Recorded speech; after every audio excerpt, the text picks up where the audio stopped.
Hi friends, இன்றைக்கி வெள்ளிக்கிழமைங்க. அதனால் வாசு தொளிச்சு கோலம் போட்டு விட்டுட்டுங்க. ஒரு சிம்பிளான ஒரு சமையல் தானுங்க.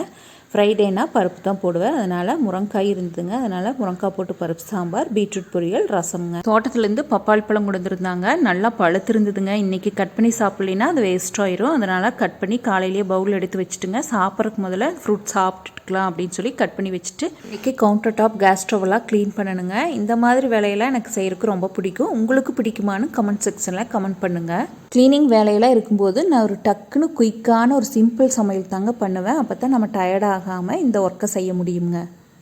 இந்த மாதிரி நம்ம டீப் க்ளீன் பண்ண முடியாதுங்க. நான் ஒரு 2 நாளைக்கு ஒருக்கா அந்த மாதிரி செவ்வாய் வெள்ளி அந்த மாதிரி இருக்கையில் பண்ணிடுவேங்க. மற்ற நாள் கொஞ்சம் மேலோட்டமாக பண்ணி வச்சுருவேன். நம்ம வேலையை பொறுத்து தானுங்க. இப்போ நல்லா ஒரு ட்ரை கிளாத் வச்சு எல்லாம் தொடச்சி எடுத்துட்டுங்க. நான் கேஸ் ஸ்டவ் மேலே கவுண்டர் டாப் மேலே நாங்கள் இந்த மாதிரி சிம்னிக்கு பதிலாக இந்த மாதிரி தாங்க கட்டியிருக்கிறோம். அதில் பார்த்திங்கன்னா எண்ணெய் அப்படியே ஸ்வெட் ஆகிற மாதிரி இருக்கும்.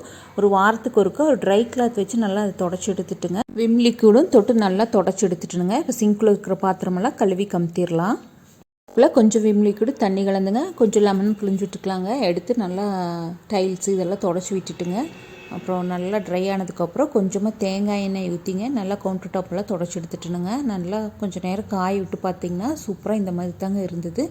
இப்போ கேஸ் ஸ்டவ், கவுண்டர் டாப் எல்லாமே பார்க்குறக்கு நீட்டாக இருக்குதுங்க. இந்த வீடியோவில் ஏதாவது ஒரு விஷயம் உங்களுக்கு பிடிச்சிருந்தா, யூஸ்ஃபுல்லாக இருந்தால் ஆலியர் கிச்சனை சப்ஸ்கிரைப் பண்ணி சப்போர்ட் பண்ணுங்கள்.